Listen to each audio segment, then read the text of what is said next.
Buenas, mi nombre es Eribel González y yo les estaré hablando acerca de los criterios diagnósticos y las características diagnósticas del trastorno por déficit de atención e hiperactividad.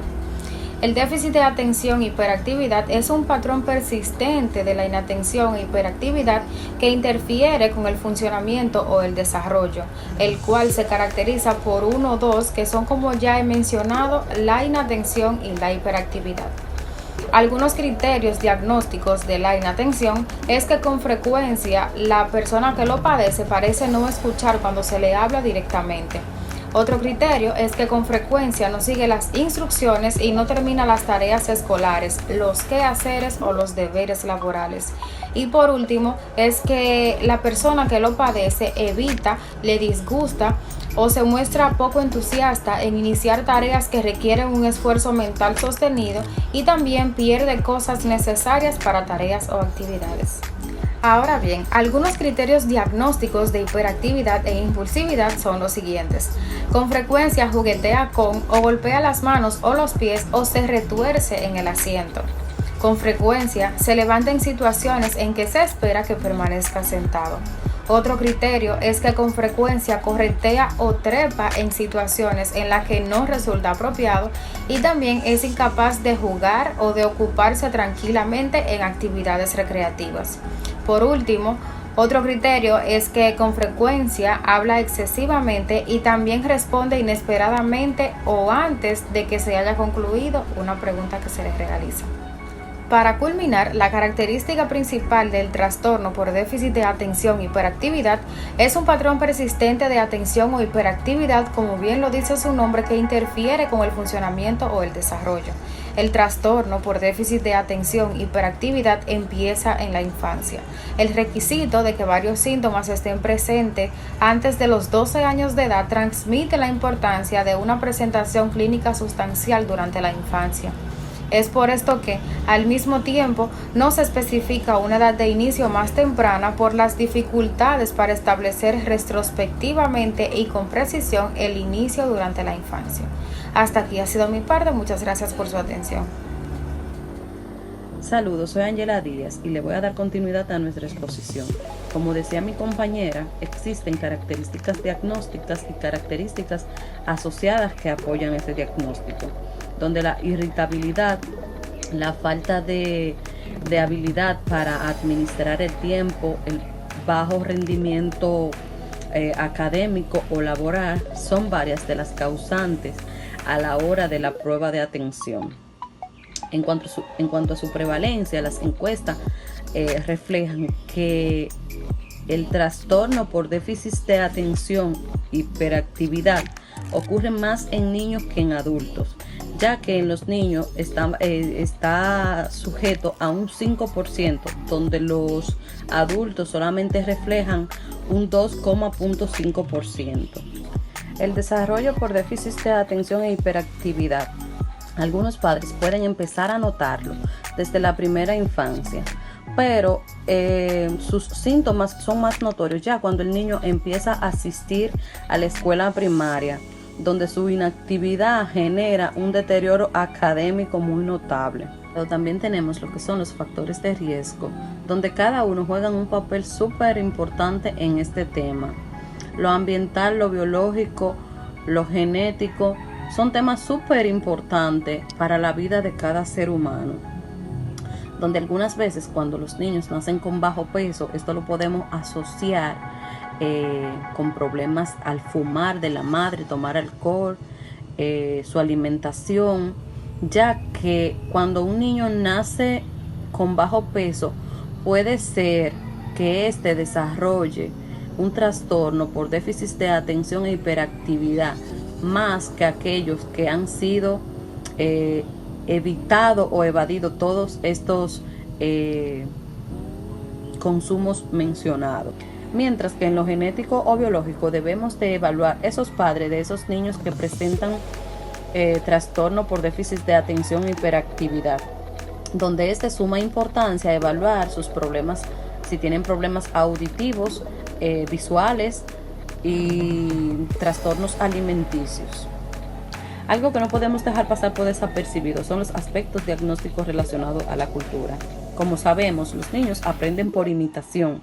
Todo lo que esté en su entorno es lo que ellos va a aprender, sea bueno o sea malo.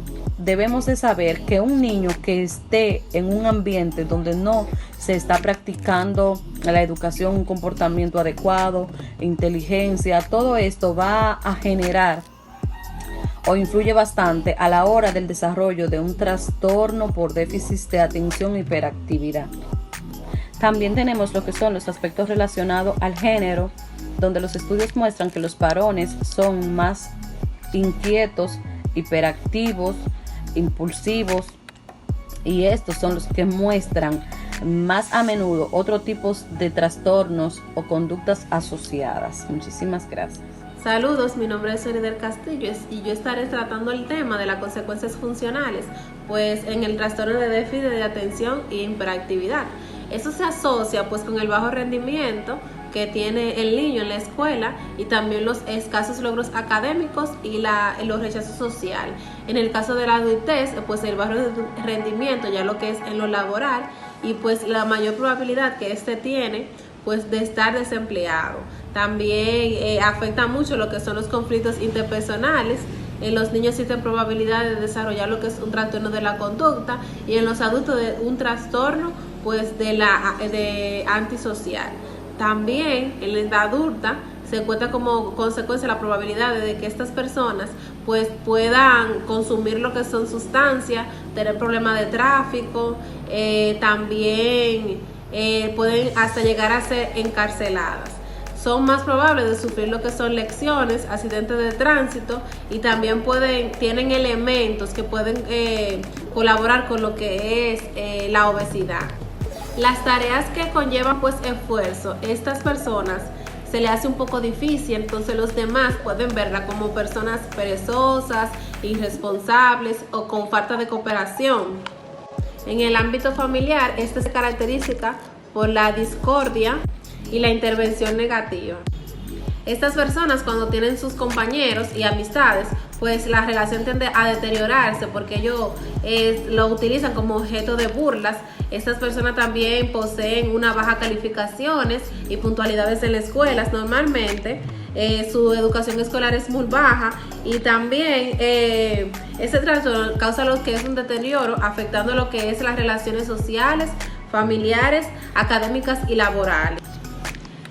Yo estaré tratando también el tema que son diagnóstico diferencial, que son estos trastornos que tienen similitudes, pero ciertas cosas pues lo diferencian. En este caso, el primer trastorno es el trastorno negativo desafiante, donde los individuos pues se resisten a lo que es realizar tarea, ya que esto pues no aguantan la presión que le puede generar otras personas para que haga su tarea bien. También su comportamiento se caracteriza por la negatividad, hostilidad y el desafío.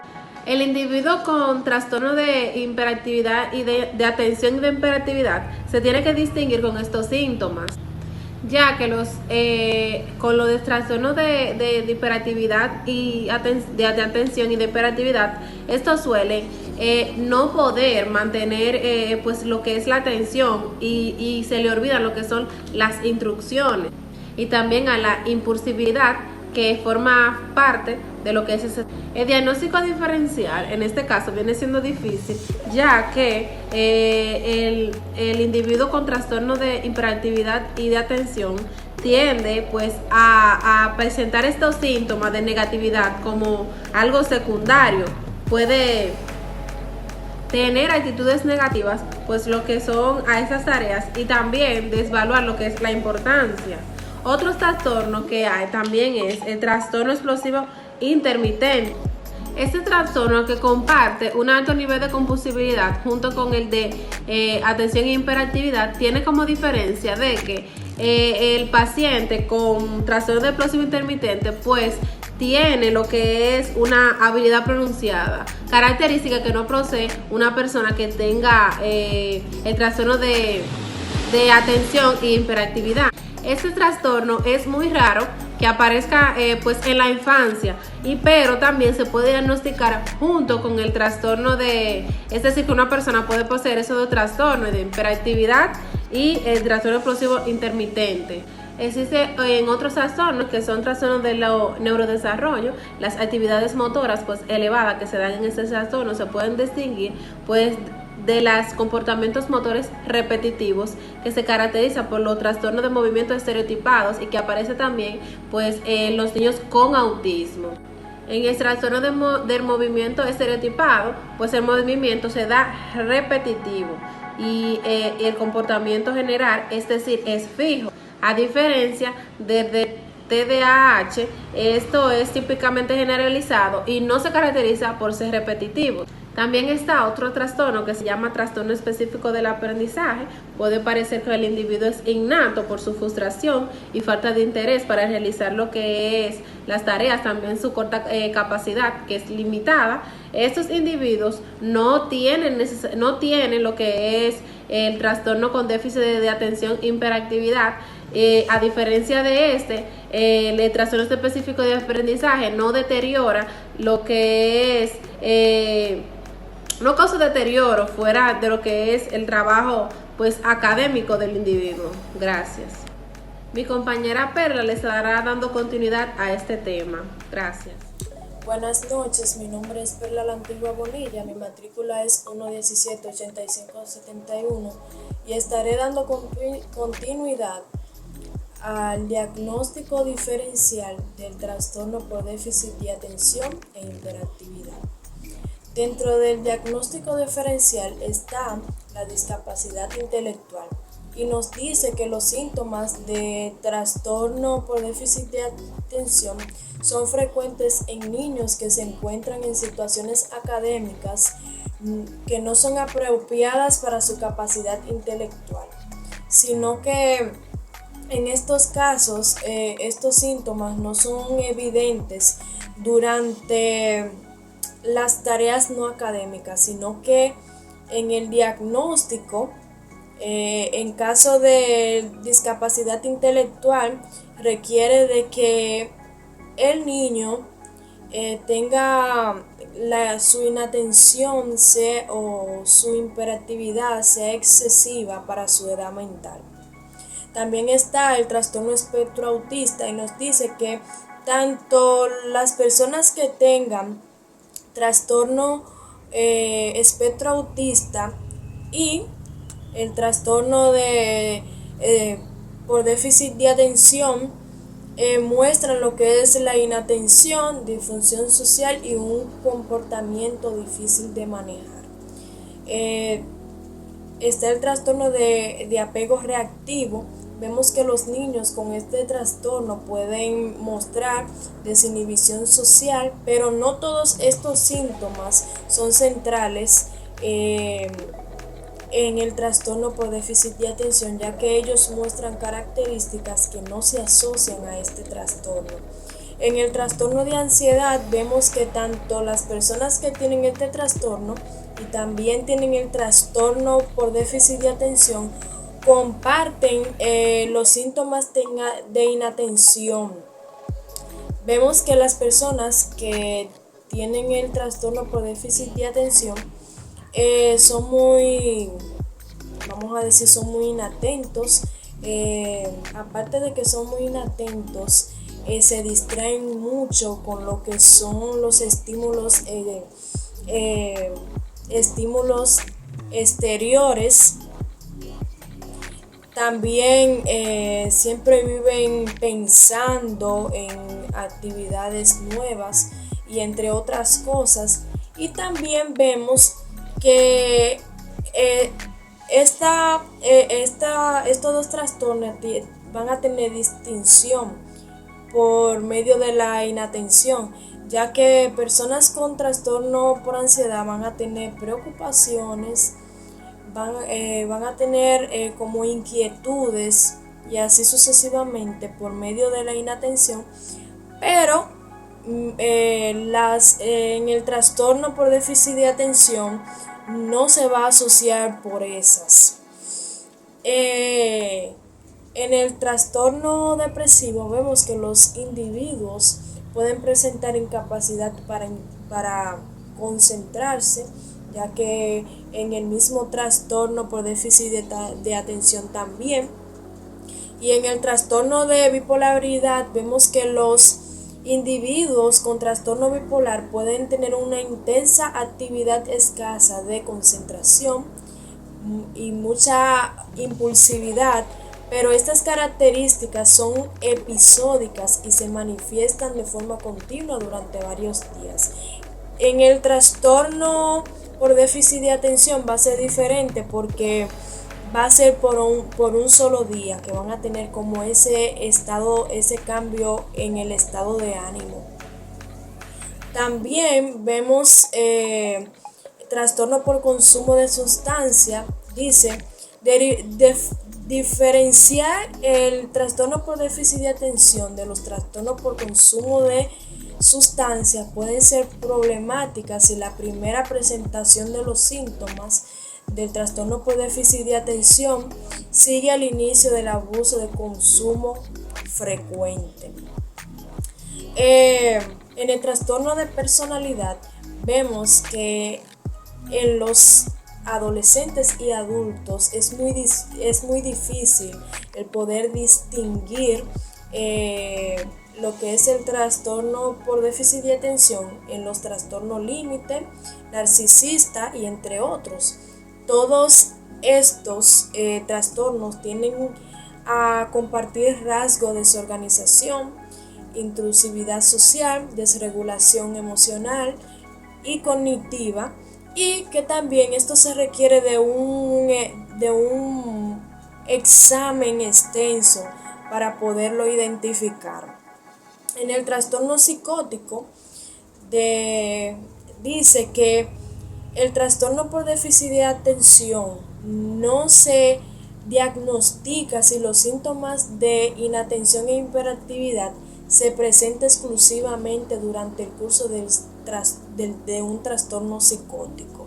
Y por último está el trastorno neurocognitivo, y vemos que en estos trastornos, por ejemplo, el trastorno neurocognitivo mayor, mejor llamado como la demencia, se da de inicio temprano, y vemos que estos trastornos y también el trastorno neurocognitivo leve, estos dos trastornos no se asocian con lo que es el trastorno por déficit de atención, no se asocian en nada, sino que también ellos dan características similares, pero lo que va a variar entre ellos es que en el trastorno neurocognitivo se da de manera temprana y el trastorno por déficit de atención se da de manera tardía.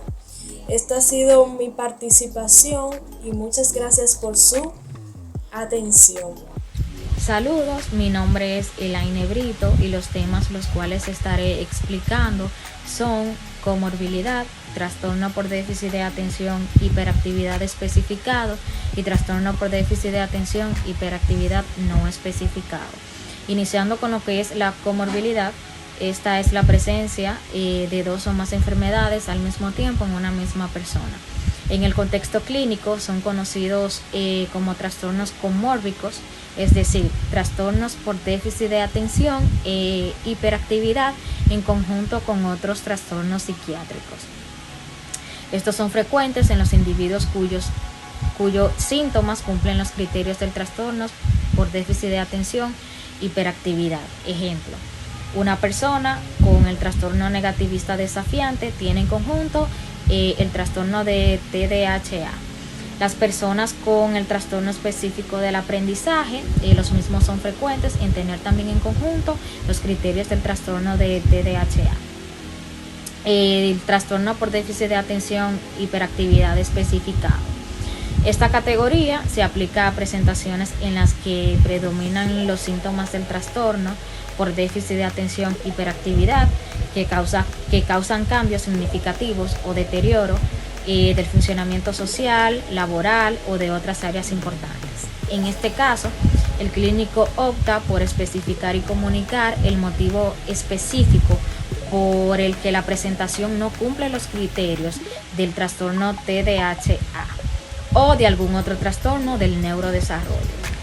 mientras que el trastorno por déficit de atención hiperactividad no especificado, esta categoría se aplica a presentaciones en las que predominan los síntomas del trastorno por déficit de atención e hiperactividad, que causa cambios significativos o deterioro del funcionamiento social, laboral o de otras áreas importantes.